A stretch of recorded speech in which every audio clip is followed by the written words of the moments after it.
شروع اللہ کے نام سے جو نہایت مہربان رحم کرنے والا ہے۔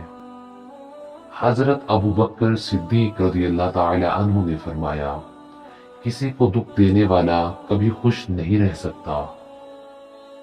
حضرت عمر فاروق رضی اللہ تعالی عنہ نے فرمایا، کسی کی بے بسی پر مت ہنسو، کل یہ وقت تم پر بھی آ سکتا ہے۔ حضرت عثمان غنی رضی اللہ تعالی عنہ نے فرمایا، کسی کی آنکھ تمہاری وجہ سے نم نہ ہو، کیونکہ تمہیں اس کے ہر آنسو کا قرض چکانا ہوگا۔ حضرت علی شیر خدا رضی اللہ تعالی عنہ نے فرمایا، مظلوم اور نمازی کی آہ سے ڈرو، کیونکہ آہ کسی کی بھی ہو عرش کو چیر کر اللہ تعالی کے پاس جاتی ہے۔ فرمان حضرت عبد القادر جیلانی رحمت اللہ علیہ، اے عمل کرنے والے اخلاص بھی پیدا کر، ورنہ یہ کوشش فضول ہے۔ حضرت امام ابو حنیفہ رحمت اللہ تعالی علیہ کا فرمان عالی شان ہے، شاگردوں کے ساتھ ایسے خلوص و محبت سے پیش آؤ کہ کوئی دیکھے تو سمجھے کہ اس کی اولاد ہے۔ حضرت امام غزالی رحمت اللہ تعالی علیہ فرماتے ہیں، بدکار سے دوستی مت کرنا، وہ تو تمہیں معمولی قیمت پر بھی بیچ ڈالے گا۔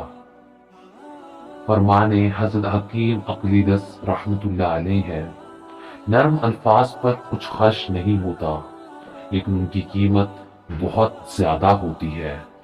فرمان حضرت بایزید بستانی رحمت اللہ تعالی علیہ، اللہ کی عبادت اس خشوع و خضوع کے ساتھ کرو کہ اگر تمہیں اس حالت میں نیزہ بھی مارا جائے تو تمہیں اثر محسوس نہ ہو۔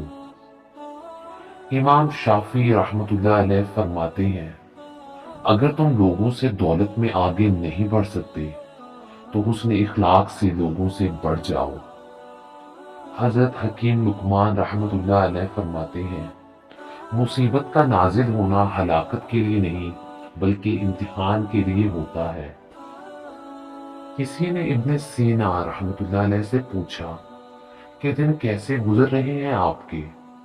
آپ نے جواب دیا، گناہگار ہونے کے باوجود اللہ تعالیٰ کی نعمتیں مجھ پر برس رہی ہیں، سمجھ نہیں آتا کہ کس بات پر اللہ کا شکر ادا کروں، نعمتوں کی کثرت پر یا گناہوں کی پردہ پوشی پر۔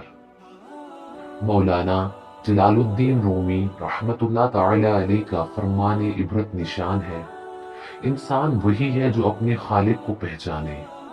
بہت سے انسان ایسے ہیں جو شکل سے انسان ہے لیکن ان میں انسانیت نام کی کوئی چیز نہیں ہوتی۔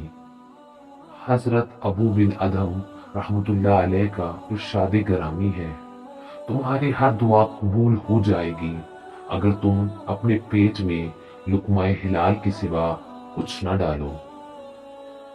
شیخ سعدی رحمت اللہ تعالی علیہ نے فرمایا، اگر چڑیوں میں اتحاد ہو جائے تو شیر کی کھال اتار سکتی ہیں۔ اللہ اللہ اللہ